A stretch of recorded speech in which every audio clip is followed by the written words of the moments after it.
নমস্কাৰ বন্ধু বান্ধৱীসকল আমাৰ এই নতুন চেনেল ইনফৰমেশ্যন আছামলৈ আপোনালোকক স্বাগতম জনাইছোঁ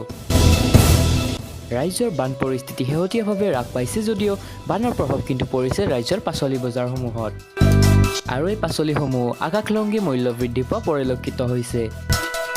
ক'বলৈ গ'লে প্ৰতি কেজি বিলাহীৰ দাম 80 টকা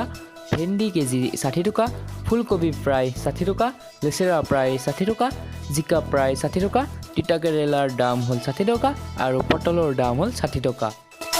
ক'বলৈ গ'লে যি বানপানীয়ে ভয়ংকৰ ৰূপ লৈছিল তাত শাক-পাচলি গোটেই মৰহি গৈছিল শেষত যিখিনি শাক-পাচলি ভালে আছিল অৰ্থাৎ সেইখিনি শাক-পাচলি বজাৰত জুইৰ পৰিস্থিতি কৰিছে ক'বলৈ গ'লে বানপানীৰ ফলত 70% শাক-পাচলি বেয়া হৈছিল লগত 30% অকল ভালে আছিল আৰু সেই 30% খিনিয়ে বজাৰত কৰি আছে জুইৰ পৰিস্থিতি